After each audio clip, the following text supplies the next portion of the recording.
Hi there, are you struggling to build new habits? In this episode of my Building Habits at Last series, I'll share several things that you can do to facilitate the process. You'll be learning how to hack the habit loop, so to speak.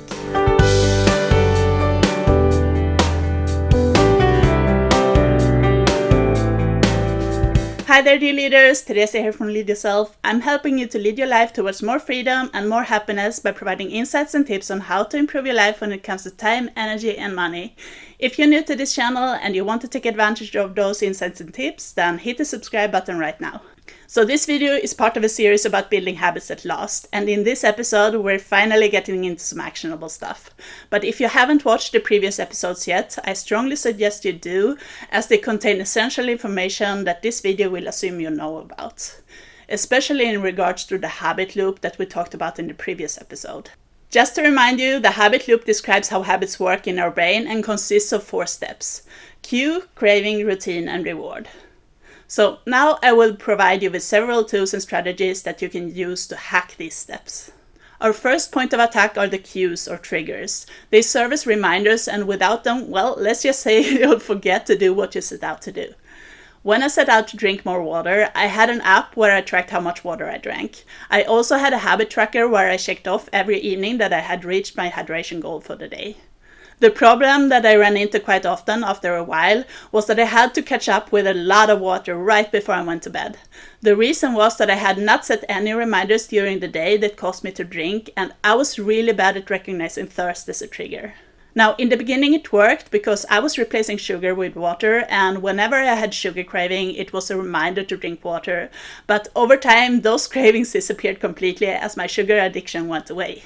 So now the reminder I had was when I was checking my habit list during the evening. Since then, I realized that there were more things that you can do to create reminding triggers. So here are a couple of things that you can do to ensure that you have the triggers that you need. Setting alarms might be one of the first things that you think about doing. However, this works best for things that can be done anywhere under any condition, or things where you can easily get up to speed. I actually find this to be the worst form of trigger because I personally tend to ignore them if I'm currently busy doing something else, which happens quite often. And then we have environment triggers. Placing things in your environment can be a fun and creative way to create triggers. It can be anything from hanging motivational images or quotes on the wall to placing dental floss on your pillow when you wake up to remind you to floss before going to sleep. Piggybacking on existing habits is another option. This is probably the easiest to get right, as you will make use of a trigger that already exists and hook another habit onto it. Go exercise as soon as you wake up in the morning. Floss as soon as you brush your teeth. Journal before going to sleep. You get the idea. You can also consider involving other people. Being accountable to someone else and having regularly scheduled time when you do something together might work really well, assuming you know someone who wants to do what you want to do. Help each other out to remember and to take action. Those were a few tips on how you can create triggers. Feel free to pick and choose, but I actually recommend using multiple trigger types when possible. Now, affecting our craving is a little bit harder, as the craving is usually a result of the reward you get after doing the routine. But you can still affect it by tailoring your environment to make it more engaging and fun to do your routine.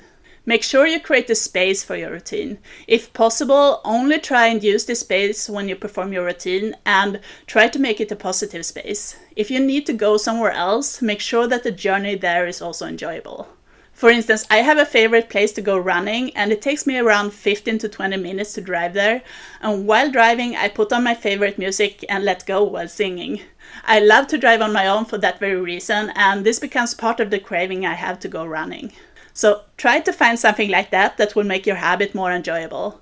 There are also a few things that you can do to make your actual routine easier. For instance, you may tailor your environment to make it easier to perform your routine. Getting started with things should be quick and easy, and there should be no excuses that can get in the way. Ideally, you shouldn't have to do any setup to get started. If your routine requires setting up equipment of some sort, try to optimize the setup process. You should never have to feel any obstacle to perform your routine. If you do, you have something to work with. For instance, say you want to do yoga, then don't keep your yoga mat locked away in the garage. Find a place for it right where you will be using it and keep it available.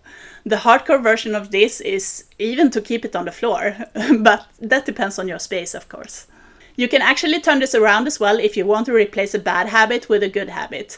Then make it really hard to perform the bad habit and much easier to perform the good one instead. Just be creative. Also, make sure you can achieve your commitment, even on the worst of days. Instead of committing to 1 hour every day, try committing to 10 minutes. That way you are less vulnerable to schedule changes, and you will still make progress. One strategy that you can apply is to improve 1% every day. Start out with a low commitment at first and increase it over time. You'll find that this creates a compounding effect and an increasing momentum that makes execution easier and easier. A snowball effect, so to speak.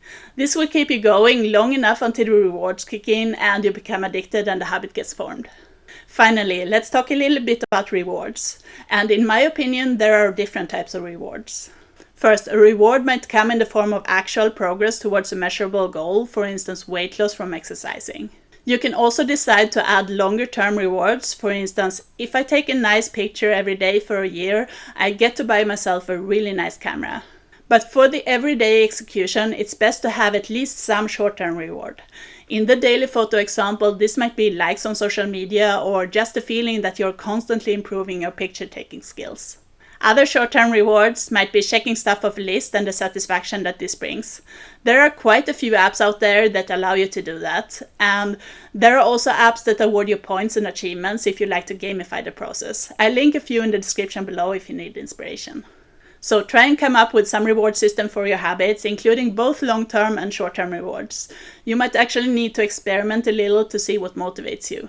That's it for today. I hope you get some inspiration on what you can do to make it easier to build your new habits. And again, be creative. It can be really fun to come up with ways to facilitate the habit building process. Anyway, I hope you liked this video. If you did, give it a thumbs up and make sure to subscribe to my channel for more videos like it.